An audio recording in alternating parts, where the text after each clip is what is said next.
What's up, everybody? Welcome to CCN, the Casual Consumer Network. Here we go over a multitude of topics, and like always, we'll be condensing this into smaller, ingestible content. So we do have a playlist. It's called CCN Bites. If you want to go there and check this out, you're more than welcome to. But if you have any questions, critiques, or recommendations, go ahead and leave it in the comments. And make sure while you're down there, like, share, subscribe, and don't forget to hit that notification bell at the top.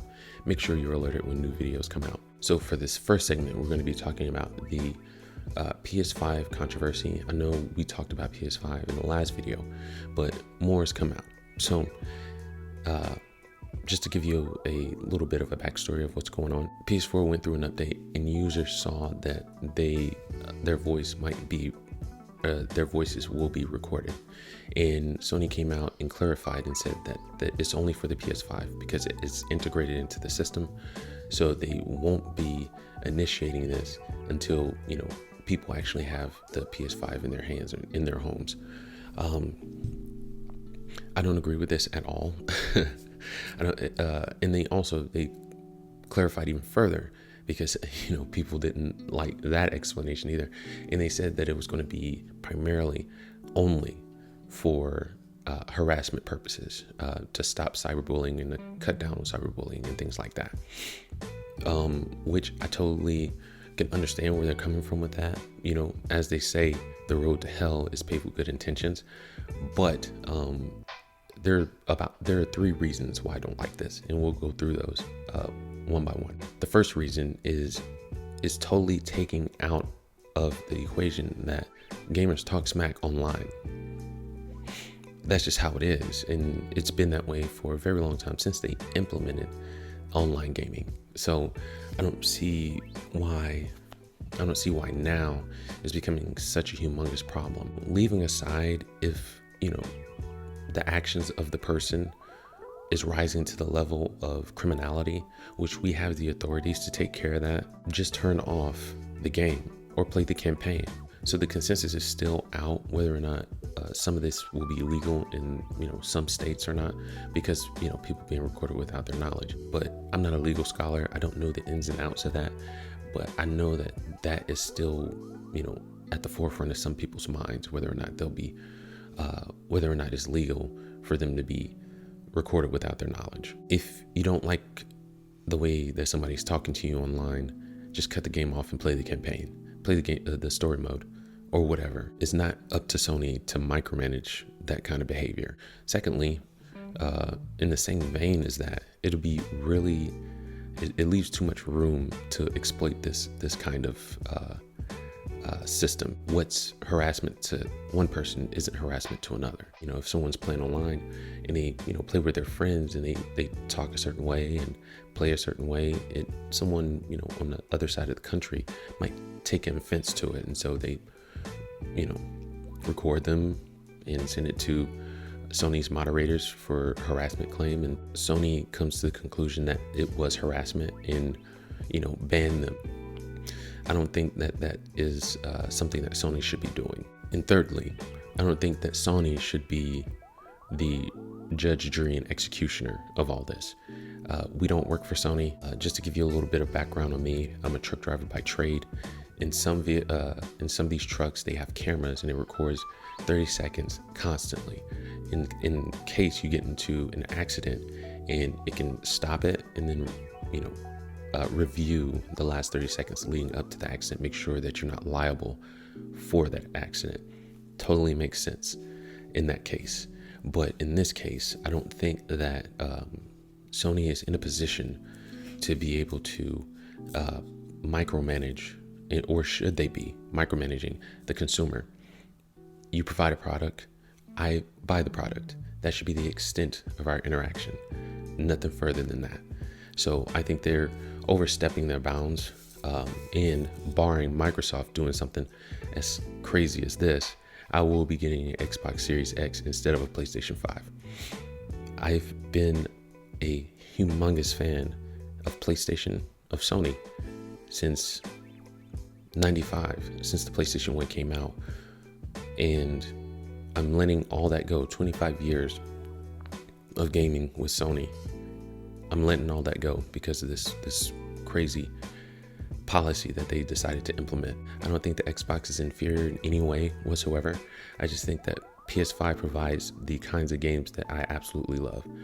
Their RPGs, they can't, in my opinion, they can't be beat. But at least I'll get to play Hellblade 2 because I want to say that's going to be an Xbox exclusive.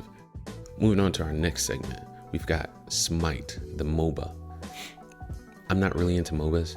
However, the new Ninja Turtles trailer that they have that came out, they're partnering with Nickelodeon, and I heard that they're supposed to be doing a Avatar one too, The Last Airbender. So they're doing some really great things that I really, really agree with. But talking about the Ninja Turtles specifically, the trailer for it was absolutely insane. It was fantastic. It's kind of like the new Mustangs when they were, making a new product but kept elements of the old. That's exactly what they're doing here. It was absolutely beautiful. It was incredible. And so we're going to take a look at that really quick.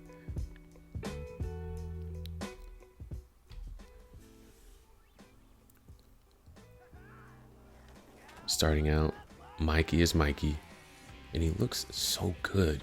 Look how clean that is. Donatello, oh my God. It's amazing. Look at God.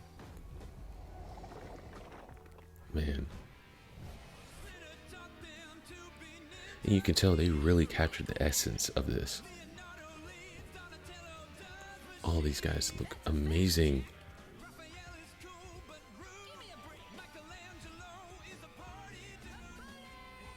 Oh my gosh, and look at that. They're killing it. They absolutely killed this on both sides of this.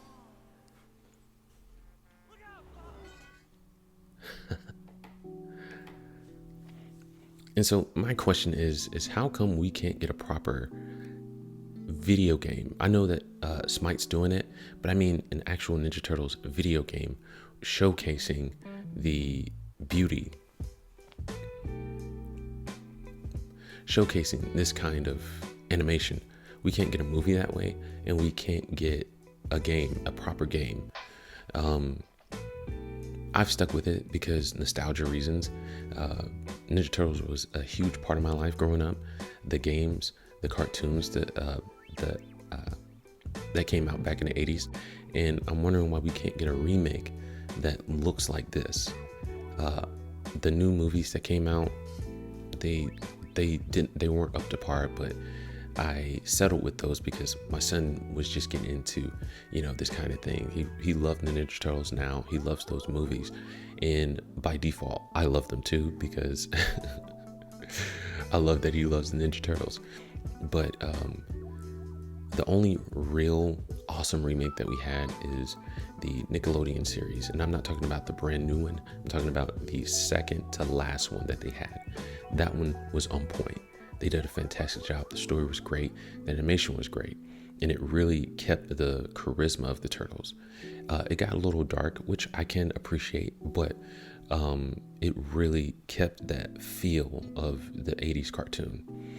So if any, directors or animators, producers are listening, let's get something like this. They've laid out the animation of what it could be. Let's exemplify that and put it on the big screen. All right, and moving on to our next segment, our last segment, we're going to be talking about the new movie, Lupin III, the First. I would have totally missed this if I've been paying a lot more attention to entertainment news coming out, as far as games, movies, anime. I've been paying a lot closer attention to it, and I totally would have missed this if I hadn't been. So Lupin III, they've made a full CGI movie.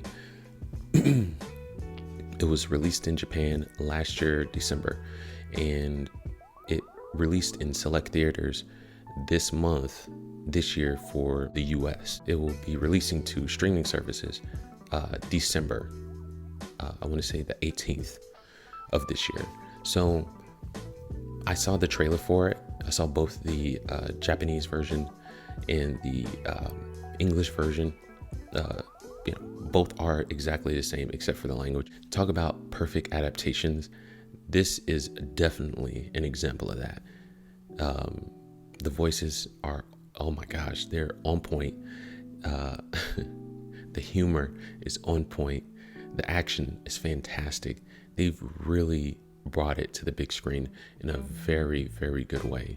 We seldomly see this with anime adaptations. DBZ, I'm talking to you. Whether it be live action, CGI, or whatever, you know what I'm saying? We can't get a good anime adaptation for some reason. But this one is going to be a fantastic watch. I just know it is. I've seen the trailer and I know that it has ridiculous potential. So we're going to take a look at that trailer really quick. So starting off, fantastic chase.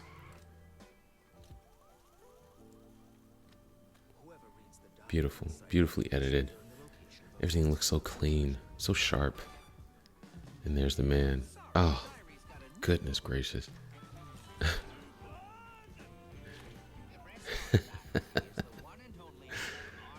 It's so awesome. That is so Lupin, dude.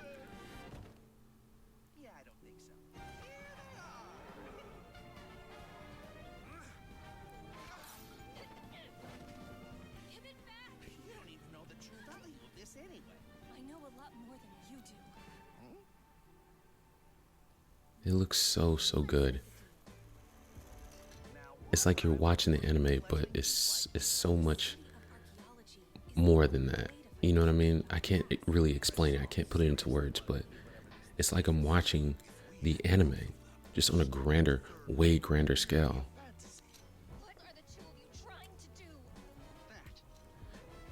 And as far as I know, the plot, it's got something to do with this book. It's a map to, untold treasures, apparently. And some people want it for nefarious reasons, obviously.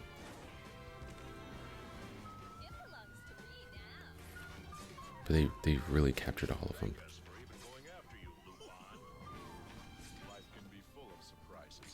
Awesome.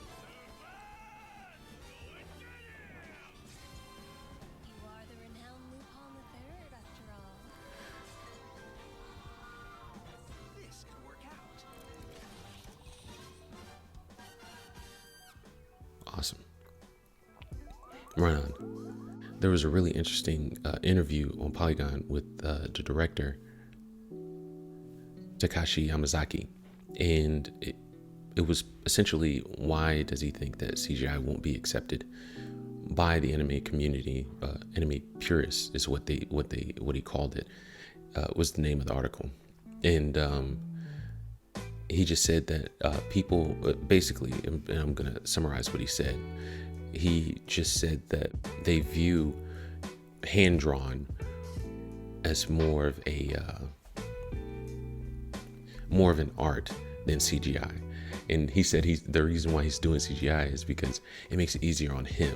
Hand-drawn, a little change takes a lot of work. With CGI, a small change doesn't take a big change doesn't take a lot of work, right? So it's kind of akin to Chinese art, and how whenever you had some Western kind of influences coming in, and they were really into realism back then, and the Chinese were still into kind of the yin and yang in their writing, in their art, and things like that. So if they had a bold line, they'd have to kind of counter that with a thin line.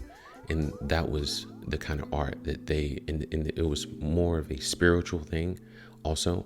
So whenever, Western influence came in, and, the Chinese saw their, the art, they didn't respect it as much because, they felt like there was no soul in it. So I think that's kind of what he was kind of alluding to in this interview, but, I'm not a mind reader.